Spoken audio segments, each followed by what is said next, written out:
सिद्धि की शादी के बाद वो ससुराल चली जाती है। पीछे रह जाती है भाभी रानी।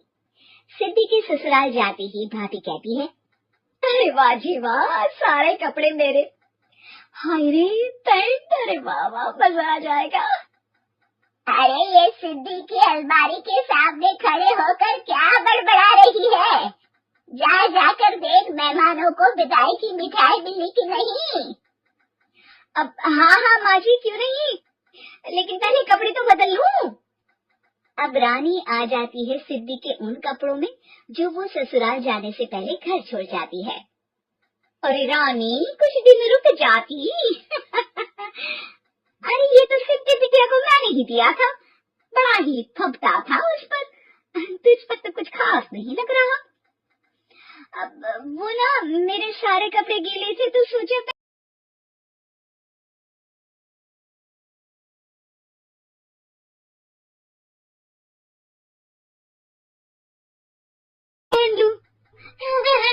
वैसे भी सिद्धि को कौन सा दिन पुराने आउटडेटेड कपड़ों को पहनना है। वैसे भी ये सूट तो मैंने तभी पहना था, वैसे खास है भी नहीं है। हाँ ठीक है, लेकिन ना मेरी सिद्धि पर तो जमता था।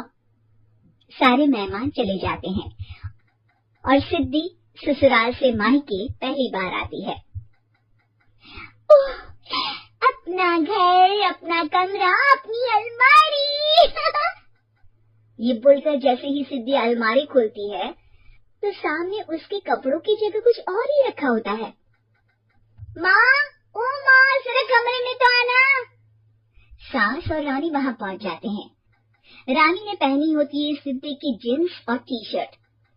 अरे भाभी, ये क्या? ये तो मेरी बड़ी ही महंगी टी शर्ट है, इसे आपने घर में क्यों पहनी है? अरे बहुत मिलती है दीदी ये चौक की मार्केट में, 150 में। ओ भाभी प्लीज, ये एरोफॉस्टल है, 2000 की एक टी शर्ट।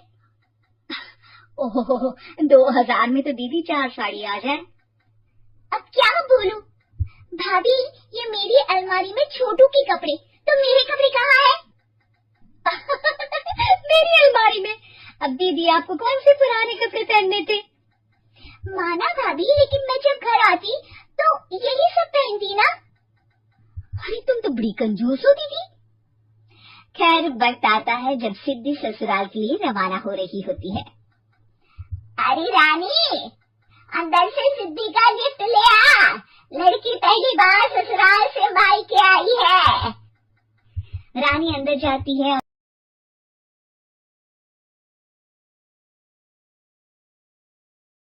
एक सिंपल सी साड़ी लेकर बाहर आ जाती है। ये लीजिए माँ जी। सास बेटी को गिफ्ट देकर ससुराल भेजती है। अगले दिन रानी एक सुंदर सी साड़ी पहनकर सामने आती है। अरे रानी, ये तो वो साड़ी है जो मैंने सिद्धि को देने के लिए दी थी जब वो ससुराल ले जाती, लेकिन ये तूने कैसे पहन ली?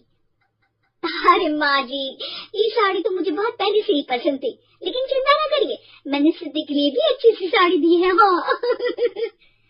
तभी सिद्धि का फोन आता है। क्या माँ, कुछ अच्छा तो दिया होता ससुराल ले जाने के लिए। अरे पहले दिखा दिया होता। ये चमकते हुए पैकेट में नौकरानी वाली साड़ी मत दिया करो माँ। अरे बेटे, वो तेरी भाभी ने ना गलती से उससे पैकेट बदल गया। हाँ, मैं कल ही तेरे भाई के हाथ से तेरा वाला पैकेट भेज दूंगी।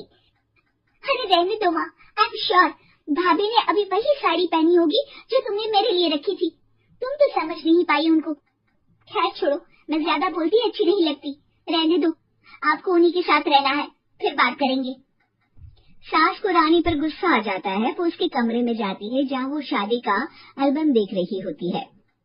रानी, मार्केट क्या करे, कैसी ही साड़ी लेकर आ, कल प्रतीक जाकर सिद्धि के घर दे आएगा। अरे क्यों माँ जी, कितनी साड़ी देनी है दीदी को? यहाँ कोई सेल लगी है क्या? अरे चुप कर, मेरे बेटी के हिस्से की साड़ी खुद पहन ली, अब ज्यादा ज्ञान बांट रही है। एक दिन सिद्धि का फोन आता है। माँ, मेरी सास ने आज सबको खाने पर बुलाया है। सारे लोग सिद्धि के ससुराल पहुँचते हैं। खाना खाकर वो लोग निकल रहे होते हैं कि सिद्धि की सास सभी को गिफ्ट देती है। अरे बहन जी, बेटी के घर का खाना खा लिया यही बहुत है, जो आप ऊपर से गिफ्ट भी दे रही है। अरे बहन जी, आप भी कहाँ इन बातों पर विश्वास कर रही हैं। सास सभी को गिफ्ट देती है, लेकिन रानी को जो साड़ी देती है वो अजीब सी हरे रंग की, लाल रंग की बड़ी छाप वाली होती है। अरे छी, ये कौन पहनेगा? सासू माँ को तो जरी वाली इतनी सुंदर, और मेरे लिए ये नौकरानी वाली।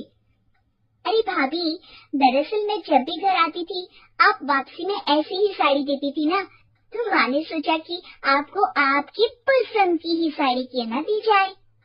बेचारी रानी, बोलती भी तो क्या। सिद्धि और सास रानी का चेहरा देखकर हंसने लगती है, तो रानी समझ जाती है कि अपने ही बिछाए जाल में वो फंस चुकी है।